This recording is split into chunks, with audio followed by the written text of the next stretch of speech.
Hello everyone, कैसे हैं आप लोग। चलिए तो हम शुरू करते हैं फाइनल अकाउंट्स के बारे में। सबसे पहले मैं आपको ये बताना चाहूँगा कि आप भले ही कोई से भी बोर्ड से हों, चाहे यूपी बोर्ड हो, एमपी बोर्ड हो, राजस्थान बोर्ड हो, या फिर आप एनसीईआरटी से पढ़ रहे हों इंग्लिश मीडियम, ये सभी एनसीईआरटी पे ही बेस्ड हैं। ठीक है। तो मैं आपको अब आप ये अलग अलग यूपी बोर्ड में जैसे ये 10th क्लास में दिए हैं। ठीक है। और एनसीईआरटी में आपका ये 11th क्लास से शुरू हैं। तो आप भले ही कोई से भी बोर्ड के हों, ठीक है, तो आपको चिंता करने की ज़रूरत नहीं है। मैं इस टॉपिक को ये मानकर पढ़ाऊँगा कि आपको कुछ नहीं आता, बिल्कुल बेसिक से, ज़ीरो से हीरो मैं आपको इस टॉपिक में बना दूँगा। बस, चलिए तो हम शुरू करते हैं फाइनल अकाउंट्स। अच्छा, मैं हिंदी और इंग्लिश दोनों लैंग्वेज में आपको पढ़ाऊँगा। ठीक है? Okay, let's start. तो अंतिम खाते, जिन्हें हम फाइनल अकाउंट्स भी कहते हैं।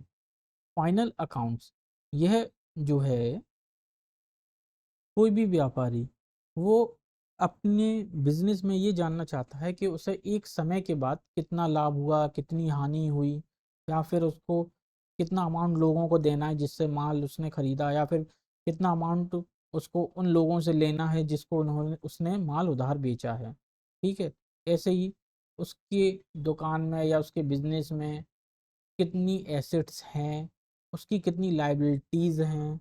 तो इन सब को जानने के लिए एक निश्चित समय के बाद, जैसे वो 6 महीना भी हो सकता है, 1 साल भी हो सकती है, 1 महीना भी हो सकता है, क्वार्टरली भी हो सकता है, वो जानने के लिए वो फाइनल अकाउंट्स बनाता है।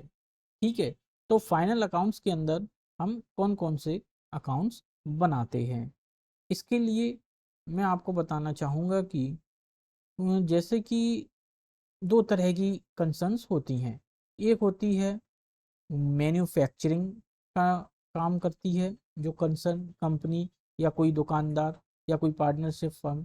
एक ऐसी होती है जो केवल ट्रेडिंग ही करती है, अर्थात वो मैन्युफैक्चरिंग नहीं करती। ठीक है। तो जो फर्म, कंसर्न या बिजनेसमैन मैन्युफैक्चरिंग करता है, तो वो मैन्युफैक्चरिंग अकाउंट बनाता है सबसे पहले।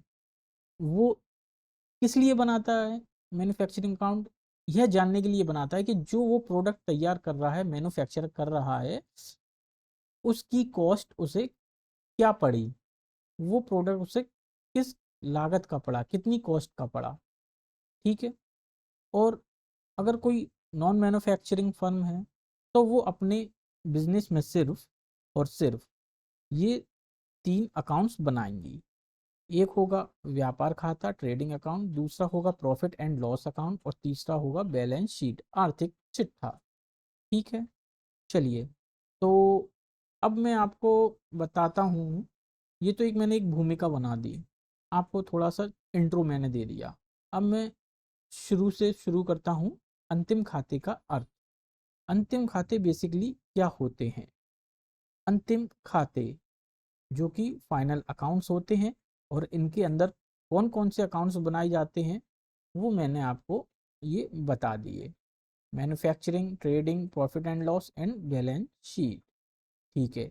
और ये किस लिए बनाए जाते हैं, ये भी मैंने आपको बता दिया कि कोई व्यापारी अपने बिजनेस में ये जानना चाहता है कि उसके पास कितना कैश है, कितना बैंक में अमाउंट है, उसे कितना प्रॉफिट हुआ है, उसे कितना लॉस हुआ है।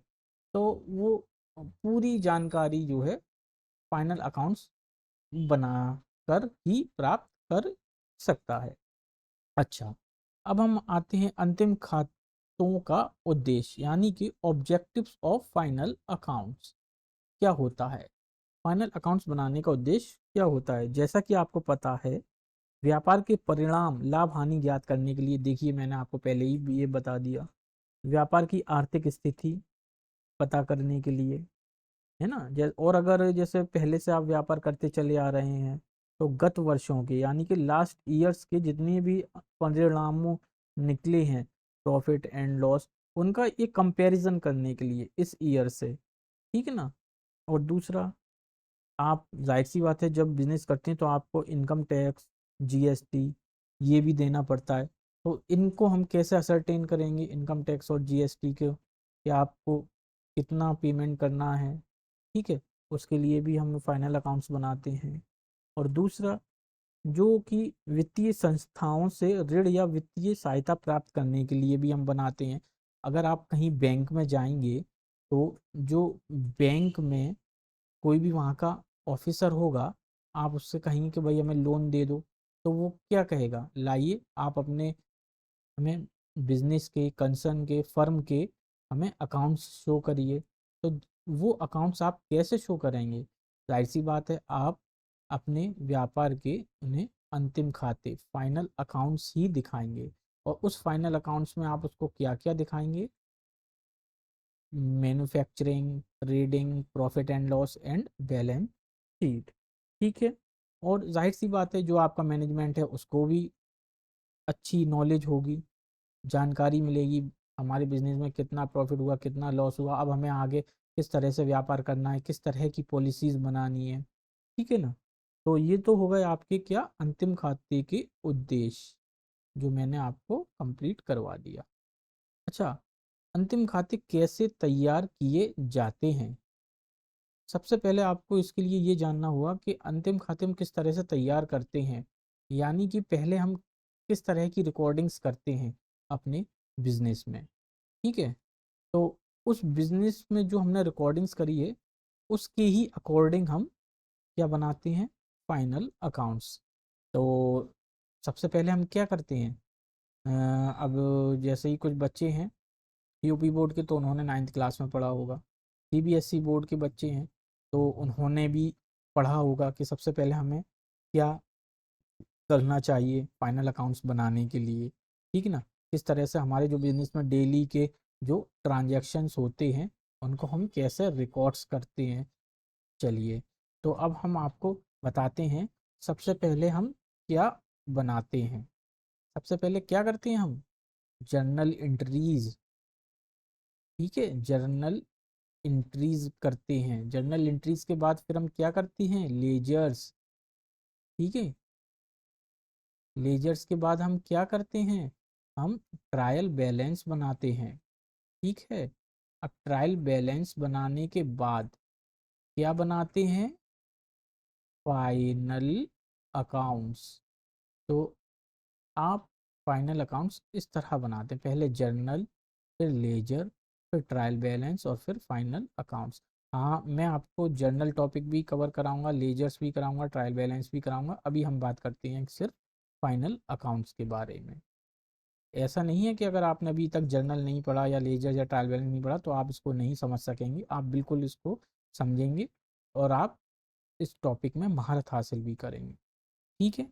चलिए, तो आपको ये तो पता चल गया कि फाइनल अकाउंट से पहले हम क्या क्या बनाते हैं, किस तरह की एंट्रीज करते हैं, है ना। जर्नल में जर्नल एंट्रीज करते हैं जो कि डेबिट एंड क्रेडिट, जिसको रूल पता है वही कर पाएगा जर्नल एंट्रीज। ये भी मैं आपको वीडियो बना के दूंगा, ठीक है ना। और लेजर्स, लेजर्स में इन जर्नल एंट्रीज की पोस्टिंग करते हैं, कौन सी एंट्री डेबिट साइड जाएगी और कौन सी एंट्री क्रेडिट साइड जाएगी, ठीक है।